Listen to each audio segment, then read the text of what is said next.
15 شعبان المعظم کے حوالے سے، شب بارات کے حوالے سے ہمارے معاشرے کے اندر جو طرح طرح کی نفلی نمازوں کا رواج ہے، تو یاد رکھو کسی بھی صحیح احادیث مبارکہ میں ایک بھی صحیح حدیث نہیں ملتی جس میں کوئی خاص قسم کی نماز موجود ہو۔ ویسے نفلی نماز پڑھنا ثواب کا کام ہے، لیکن اس کو 15 شعبان المعظم یا شب برات کے ساتھ خاص کرنے کے لیے ہمیں تاجدار مدینہ صلی اللہ علیہ وآلہ وسلم کی واضح صراحت، واضح حکم یا واضح عمل کی ضرورت ہے، اور یہ تینوں چیزیں آپ صلی اللہ علیہ وآلہ وسلم کی تعلیمات سے ہمیں نہیں ملتی۔ پھر دوسری بات کہ نفلی نماز کے اندر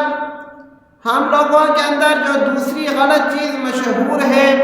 یا جس کی طرف ہمارا معاشرہ جا رہا ہے کہ نفل نماز کی جماعت کراتے ہیں۔ یاد رکھو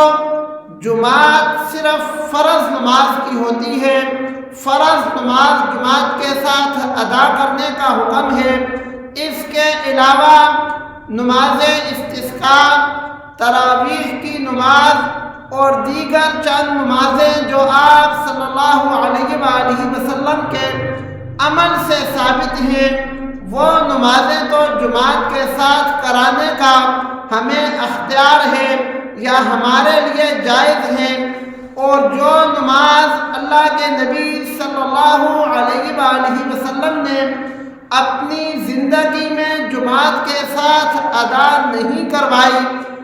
اور وہ نفل نماز ہے، تو اس کی جماعت کرانا جائز نہیں ہے۔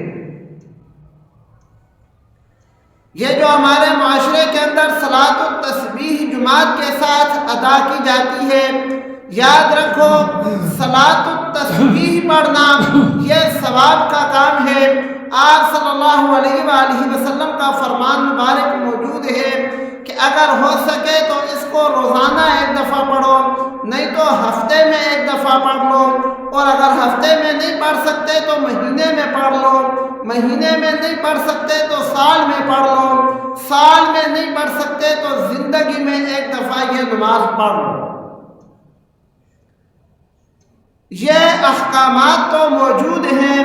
لیکن یہ عمل کہیں سے ثابت نہیں ہے کہ صلاۃ التسبیح کو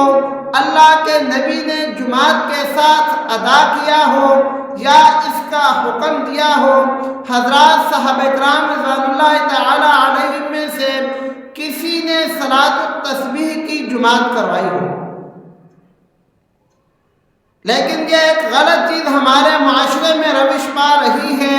بہرحال جو چیز اللہ کے نبی سے ثابت نہیں ہے